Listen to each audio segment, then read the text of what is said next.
बेरगाव बियाबनि सिङाव थानाय खासिया सुबा Vcdc आव Pmay-G नि न' बेखेवदों। 2021-22 मायथाइयाव Pmay-G नि न' मोननाय रायजो राजाफोरनि न'खौ बेरगाव बियाबाव आबुङै लुफुंनानै बेखेवनानै होबाय। बेरगाव बियाबनि खासिया सुबा Vcdc नि बुदुरा हाबि गामियाव आबुङै लुफुंजानाय न'फोरखौ बेखेवनानै होनाय जायो। न'खौनो बेखेवनानै होफैयो बिटिआरनि मावफुं सोद्रोमा दावबायसा बर' लोगोसे बाहागो लायो बेरगाव जौगाखां खोन्दोनि बिडिअआ बेखेवना होनानै मावफुं सोद्रोमा दावबायसा बर'आ खौरांगिरिनि सिगाङाव फोरमायदों दि न' मोनथावना गोरिब थाखोनि सुबुंफोरा दासिमबो न'खौ मोनाखैब्ला थाबैनो मोननो हागोन आरो मोननो थाखाय Vcdc नि मासिगिरिजों जगाजग खालामनो थाखाय खावलायो।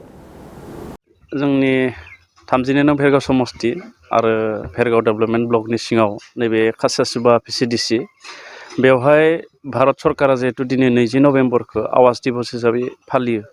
बेजों लोब्बा लाखिनानैनो 2021 आरो 2022आव जोंनि समस्ति एबा जोंनि ब्लकआव जेसेबांखिनि Pmay न' फैदोंमोन बेखौ प्राय लुफुंजोबनाय खामानिया सोलिगासिनो दङ आरो बिदिनो नैबे बुद्राहाबि गामि खासियासुबा Vcdc नि बेवहाय जोङो गंनै न'खौ बेखेवनानै होनाय जादों एबा जाय मोनगिरि बा बेनिफिसारि बिथांनो जों बे न'खौ गथायना होनाय जादों आरो बेखौ कमप्लिटलि Pmay न' बानायनायनि थाखाय जिखिनि गाइडलाइन दङ बे गाइडलाइन बायदियैनो बानायनाय जादों आरो जोंनि डेभेलपमेन्ट ब्लकनि बिडिअ बिथाङाबो नायगासिनो थायो तदारक खालामो आरो जोंनि Vcdc चेयारमेन बिथांमोनाबो बे न'खौ लुफुंनायखौ नायो आरो बेनिफिसारि एबा जायफोर न' मोनदों बिथांमोनाबो जोबोद कअपारेटिभ बिथांमोनाबो जायखिजाया न'आ जाफुंनांगौ बेयाव दङ बे हिसाबै जोंनि समस्तियाव जेसेबांखिनि न' सेंसन जादों बियो प्राय जाफुंनायनि लामायावनो दं। जायफ्रा क्राइटेरियाव गोलैगोन बिथांमोना मोनगोन आरो बिनि थाखाय जोङो बिथांमोननि जि तथ्यपाथि एबा डकुमेन्टस एबा फोरमान बिलाइ बेखौ जोङो लागासिनो दङ। मानो होनना बुङोब्ला भारत सरकारा मोनसे थांखि लादों 2022 मायथाइनि गेजेराव जायफोर दुखिया एबा गोरिब श्रेणिनि मानसि जायफ्रा न' गैया बिथांमोना न' मोनजोबनांगौ आरो बे दुखिया जायफ्रा न' गैया न' गैजायै बा न' बानायना लानो हायो बिथांमोननि जि तथ्यपाथि लानाय बा डकुमेन्टस लानाय बे हाबाफारिया सोलिगासिनो दङ।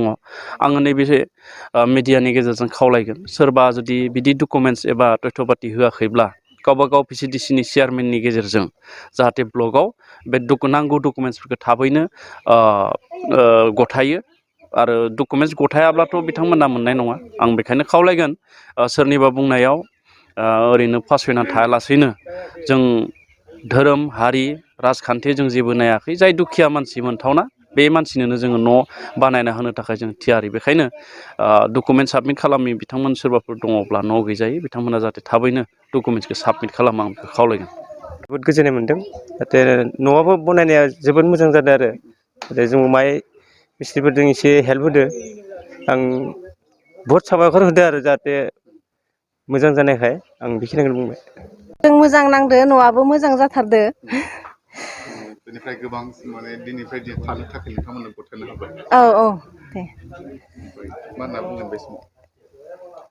जों दा बे न'खौ मोननानै मोजां नांदों न'आबो समायना जाथारदों मथा मथे जादोंबो दा जों गोसो खुसियै जों दा बे न'आव थासिगोन।